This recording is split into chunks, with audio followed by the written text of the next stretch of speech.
Hey guys, how you going? Hope you're all doing very well. This afternoon I'm going to be doing another movie review. This movie is a thriller from Germany, German language English subs, released in the year 2011, directed by Stefan Rick. This film is called The Good Neighbour.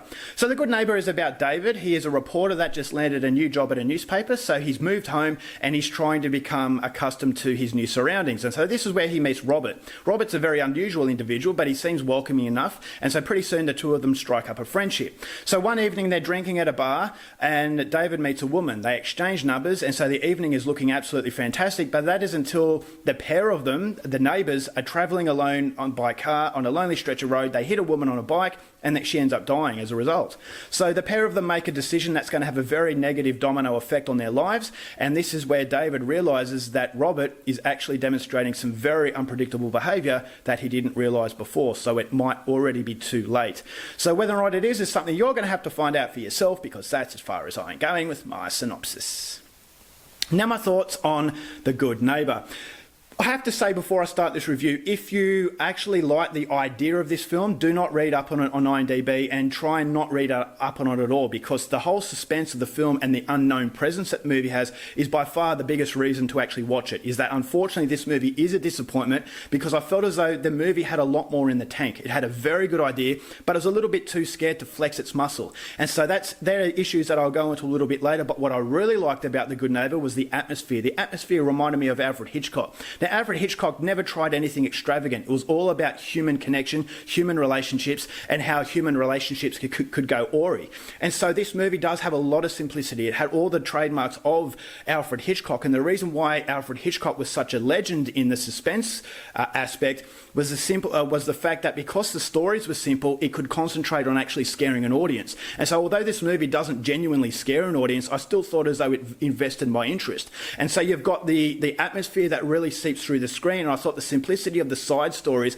never convolutes the idea of the film to the point where you're becoming confused. And so some of these movies try things that are a little bit too extravagant, and you're constantly wondering what's going on, and it's very hard to follow. But this movie has a very simplistic sort of idea within a very complex sort of story. And so I really liked the execution of it. I thought as though it didn't really waste too much time on a particular story. It all just gels together in a way where, although I didn't love the film, I was still wanting to know how it would transpire. So that's definitely the film's biggest plus, is that atmospherically it really works. Whether it's a random scene of Robert spying on David through a window, I thought was very creepy. So it's all about the fine details and not trying too hard. And so that's something that I definitely think The Good Neighbour demonstrates in a very positive way. It is definitely a homage to the works of Alfred Hitchcock, even Michael Haneke, the way that the camera is used. I thought it was actually very, very impressive, and I really like the character of Robert. He's a very unhinged individual. Once again, it is very reminiscent of the works of Alfred Hitchcock, a very simplistic character, but you do have complex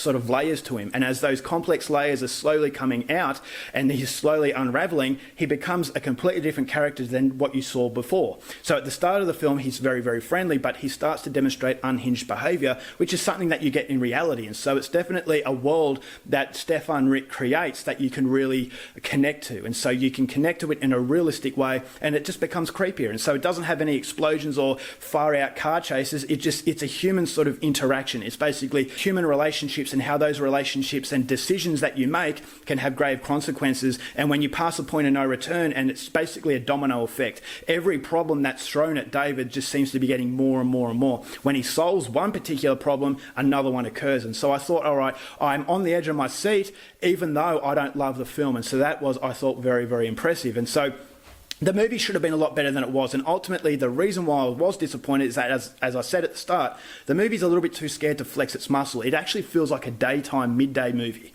And the reason is because the movie's not really taking any risks. The movie's scared to put its neck on the chopping block because it could backfire. And all the great filmmakers, they're not worried if their idea backfires because they've got enough confidence in the idea working and the execution working at a level where it pays off. Whereas this movie, it wanted to be extravagant, but it just didn't have the confidence to do that. And so I don't think it's a case of lack of self-awareness. I just thought as though the director had stage fright. He wanted to please the majority of the audience as opposed to actually pleasing a specific audience, which is, you know, suspense fans. And so I don't think I thought as though that really didn't work. It just had that really sort of tame aspect to it. But underneath, I felt as though this could have been a cinematic film. It could have been a really, really disturbing film. And that, unfortunately, is the reason why I come away from this movie feeling shortchanged. I thought the soundtrack was really 90s, so that really didn't work. I thought it was dictating a little bit too much when you should be feeling scared, when you should be feeling, you know, safe. But the atmosphere does that all on its own. And so the movie just has to have something else holding its hand. And unfortunately, it does come through. It does become very apparent. And unfortunately, the character of Robert deserved a much better movie. Now, ultimately, I sided with Robert a lot more than David. And this is ultimately another problem. The characterisation of David was not done in a way where I could actually sympathise for it. At the start of the movie, I could sympathise for him. But he makes decisions that, okay, they are somewhat realistic, but they're very selfish. And I thought as though he didn't really care about this love interest he has in the movie a little bit later on that I'm not going to tell you about. But I thought, all right, well, the connection between this guy and this love interest was forced. And I just don't feel as though the director had the characterisation and the script to allow these characters to come through in a natural way. And so I thought, all right, well, I'm really irritated by this main character, and so I'm siding with Robert. And when you've got a guy who's supposed to be the villain, then ultimately you've got a problem. So there's a lot of confusion within the characters and trying to mould characters that you should root for in a likeable way. So that wasn't very good. And I didn't like the ending. The ending takes one step too far, which is the case with a lot of films. It's almost like they end at a perfect point, but then they think to themselves, well, maybe someone might be angry with that, so I want to please everybody and I'm going to take it one step further, and it basically just lessens the impact. And so I thought as though if it just stopped a little bit earlier than it does, it would have been a lot better. And I thought, all right, well, maybe this movie does have punch after all. Maybe it was setting me up for a fall that I didn't see coming, but unfortunately I thought, yes, end it there, end it there, end it there. But unfortunately it goes a little bit further, and I thought, no, okay, well, you've basically shown consistency in lack of confidence, and unfortunately the idea just doesn't get the execution that it really needed, and I thought as though it was afraid to flex its muscle, unfortunately. So atmospherically it's very good. I would say watch the movie if it's on free-to-air television one night or on a streaming service. Do not track it down on DVD. I don't feel as though it has the lasting quality that cinematic films have. It definitely feels like a midday film that's afraid to take the chances, because if it backfires then ultimately a movie will fall down. But where the great movies succeed is that they have the confidence that they can make certain aspects work in a way that the risk is worth to take. So unfortunately, the movie does have negatives that weigh it down, but it's still worth the effort as far as atmosphere is concerned. I'm going to give The Good Neighbour 2.5 stars. All right, guys, that's it for my review. Hope you enjoyed it. Till next time, keep watching movies, and I'll see you there.